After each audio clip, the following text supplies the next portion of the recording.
open-mindedness really is the amenability to good reasons and good evidence.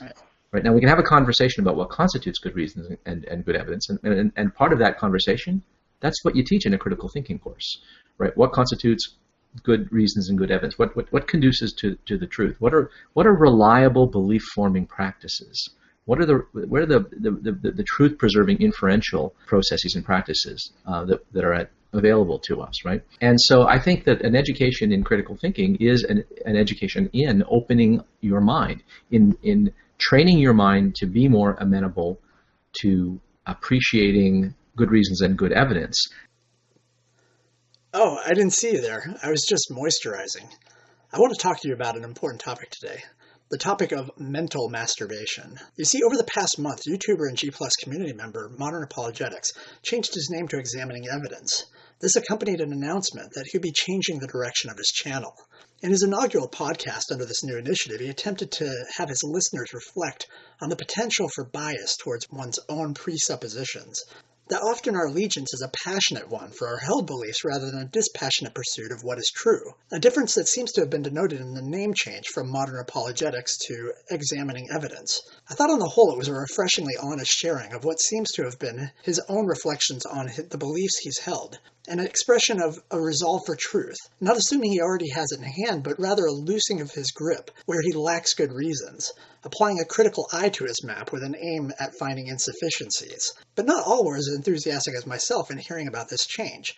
G+ community member Discerner commented, "Kind of sad at the constant disparaging of the experiential. Modern apologetics ministries have really skewed Christians' minds from a biblical faith.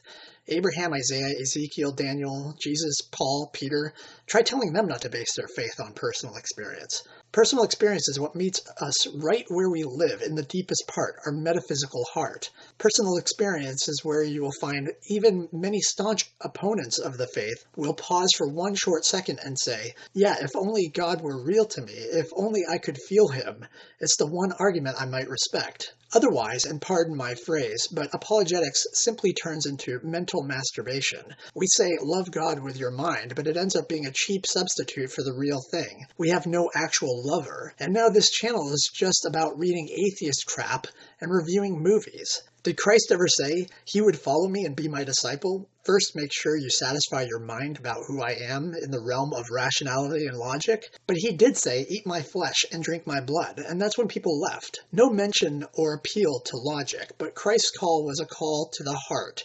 And the King of the universe is not going to say, well done to us for reading Dawkins and watching movies, but for laying our lives completely down, submitting to his word with 100% of our being, and loving Christ with all of our heart. In my jaded experience, I'm sure this message will have zero impact, but I can't just stand by watching this and not be a voice in the wilderness. Today, if you hear his voice. I understand this plea. No one reads the Bible cover to cover withholding judgment, and upon reaching the end concludes, this is truth. I'm going to believe this. People have experiences in life that lead them to conclude that what they believe is true. And given that it's true, the text which supports it must then also be true. So why would we want to scrutinize or question these experiences which have led people to conclude the truth? Take, for example, Virginia Teague. By what reason would we have this mid-20th century woman abandon her belief that she was in actuality Bridie Murphy, the 19th century woman from Cork, Ireland, who had been reincarnated? Or how about the example of Steve Fishman, who had cast off oppressive persons and became an operating thetan, clear of engrams and finding himself in possession of heightened awareness and mental faculties, finding more and more reason to trust the authorities in the Church of Scientology? It's like, man, you're either in or you're out.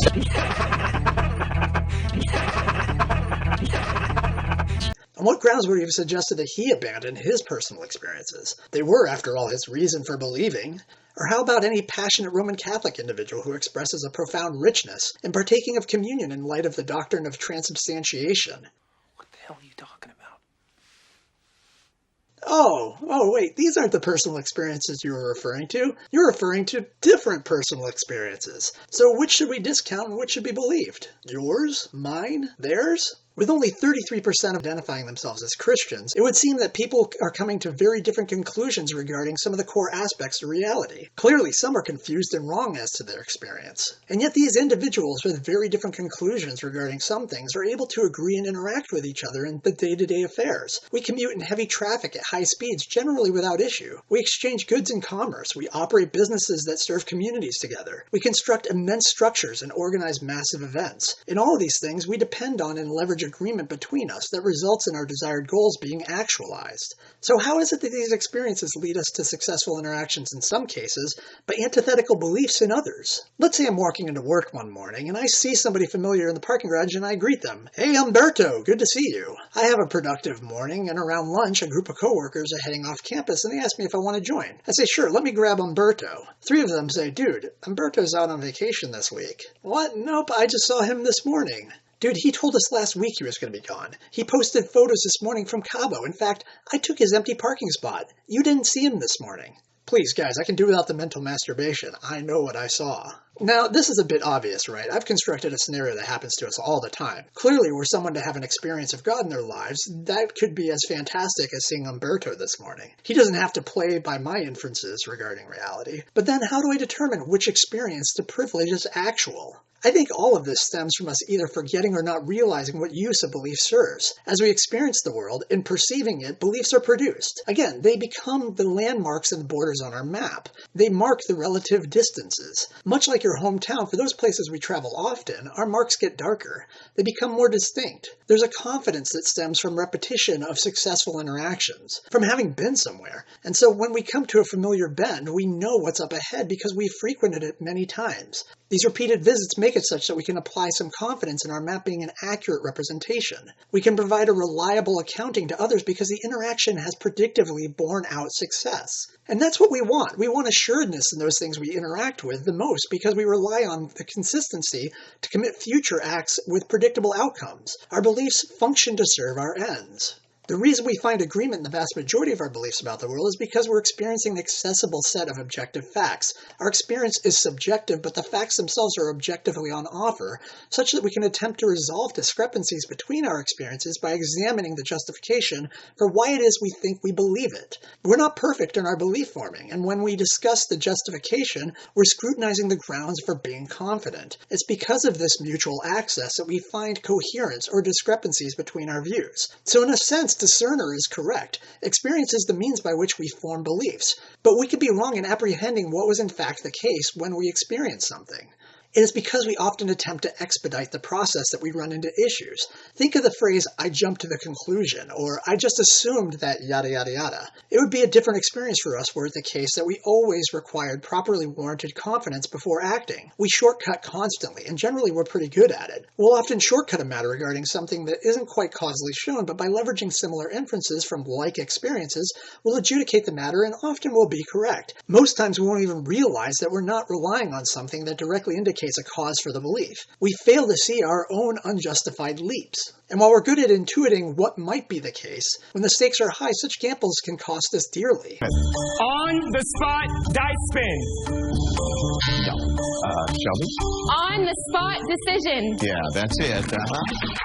We get away with such irrationality all the time, but in those moments where we're reaching out well beyond the bounds of the familiar, what is actually the case can be vastly different from what it is we've concluded. This is looking out from your hometown to the distant mountains and imagining what you'd likely find on the other side, given your experience in the local neighborhood. And it is in doing so that the hard assertion is misplaced. So how do we safeguard from making such an error? It is by means of that which is loathed by those who need it the most, mental masturbation. The way you become better at scrutinizing how much confidence your belief rationally warrants is by getting good at detecting bullshit. It's by becoming better at sniffing out bad reasons. We are passionate about our beliefs. We hold to them dearly. This disparaging term attempts to suggest it's a useless, futile exercise. But as philosopher Alex Malpass offered recently, I think what it seems like mental masturbation is it just seems like a pointless exercise. Right? But lifting weights is a pointless exercise as well, in a sense. It's not the same as like building a building. but it enables you to be better at building a building when you come around to actually doing something that's purposeful. Mental masturbation amounts to a scrutinizing of justification. It's a honing of critical thinking. It's how someone like Discerner ought to discern. I guarantee it's the means by which he rejects the experience of others. He's not merely favoring his own experience, but I suspect he has reasons for why he thinks they're mistaken. And rightly so, but he needs to be open to turning that scrutiny inward without special pleading. This rehearsal of critical thinking develops our skills that protect us from our own worst enemy, namely ourselves.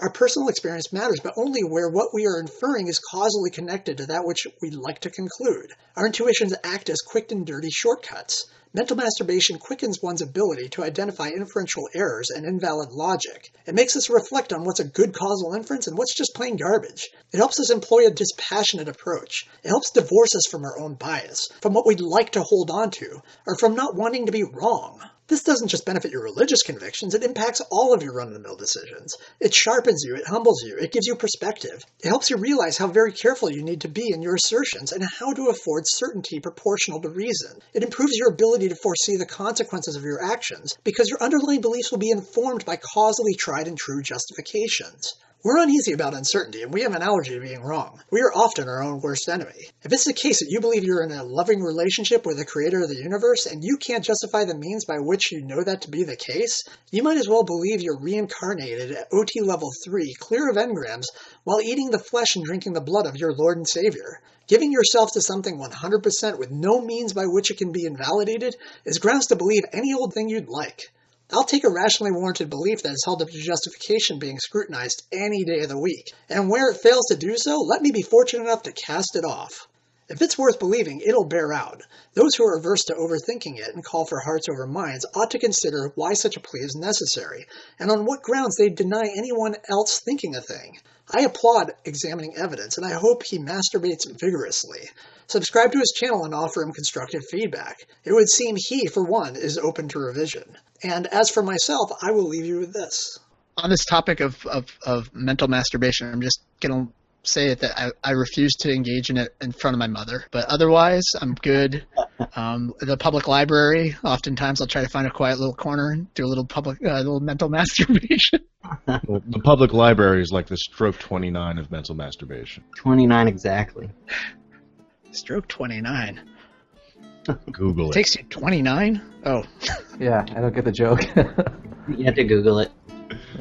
It's a specific product. Anyway, it facilitates the masturbatory process. I don't know if I need any help. Good.